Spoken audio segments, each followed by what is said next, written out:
વાત કરો, કોઈ વ્યાજબી વાત કરો, તમને પોલીસ પકડી જાય. કોઈ નાની અમથી વાત કરો, તમારે ઘર જીબીના ચેકિંગ આવી જાય. અને આપણા જ ઘરના આપણને સમજાવે ભાઈ આ બધું મૂકો ને. એ રાજકારણમાં જ્યારે નવયુવાન કોઈ પ્રવેશ કરે ત્યારે એ વડીલો અને પાર્ટીમાં પણ જે લોકો ભવિષ્યની રાહ જોઈને બેઠા હોય એ બધાને ખૂબ આનંદ થાય. એટલે આવો આનંદ આપણે સૌ આજે નાથાભાઈના આમ આદમી પાર્ટીમાં આવવાથી વ્યક્ત કરીએ છીએ. એટલે નાથાભાઈ માટે એક સરસ મજાની તાળી થઈ જાય, આપણા ભવિષ્ય માટે એક સરસ મજાની તાળી થઈ જાય. મિત્રો, ચૂંટણી લડવી અઘરી નથી, અઘરું છે સામાજિક જીવન.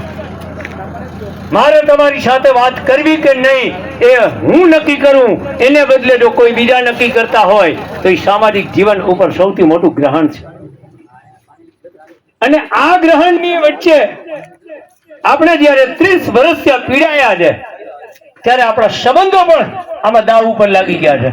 રાજકારણે એવી અવદશા લઈ આવી દીધી કે હવે મને મારા કાકા કે મારા માસા કહે તો પણ હું માનવા તૈયાર નથી, કારણ કે એને મને ગુમરાહ કર્યા એ મને ખબર પડી 30 વર્ષે.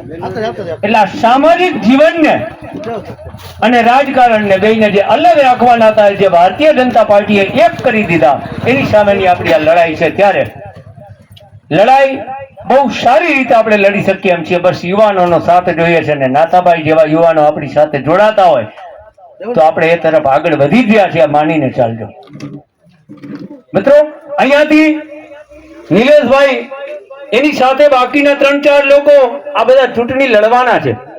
પહેલી વખતે જયારે નિલેશભાઈનું નામ અમારી ચર્ચામાં આવ્યું ત્યારે મેં એને ધ્યાન દોર્યું હતું, ખાસ કરીને અમારા શહેર પ્રમુખ ચેતનભાઈ સૌજાણી સહિતના લોકોએ, કે નિલેશભાઈ તમારી પેનલમાં એક યુવાન જોઈશે, તમારી પેનલમાં એક એવું મજબૂત માથું જોઈશે જે યુવા પેઢીના મત આકર્ષી શકે.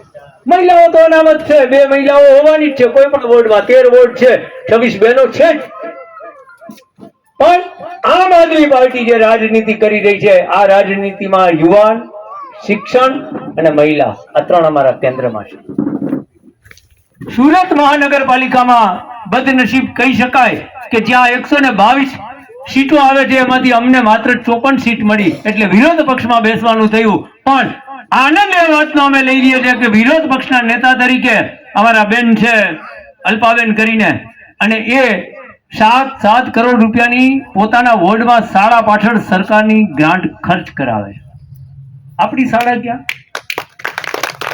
આ રાજકારણ અમારે કરવું.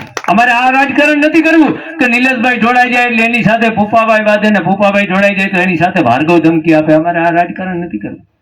રાજકારણ કરવા અમે આવ્યા નથી. કદાચ કોઈ સક્ષમ માણસ આ કામ કરી દેતો હોય તો અમારે એની આરે રાજકારણ રમવું નથી. પણ સહન શક્તિ 30 વર્ષથી વધારે થઈ ગઈ, એટલે એને ખાલી સમજાવવા માંગીએ છે કે તમને રાજકારણ રમતા આવડે તો રમો, અમને માત્ર સેવા કરતા આવડે છે. સેવા કરવા માટે તમે અમને જેલમાં પૂરો, સ્વર્ગમાં લઈ જાઓ, જમીન ઉપર રાખો કે ઘરમાં પૂરો, અમને કાંઈ ફેર નથી પડતો. અને મિત્રો, 85 આગેવાનો આજે કિસાન આંદોલન માટે અમારા જેલમાં છે. એના પરિવાર સાથે આપણે છીએ, અહેસાસ માટે તમારે બધા એના માટે તાળી વગાડવી જોશે કે 85 યુવાનોના પરિવારને એમ થાય કે અમારા જવાન ભલે જેલમાં હતા પણ એક જન અમારી સાથે જોડાયેલો છે. આ રાજકારણ અમારે કરવું છે.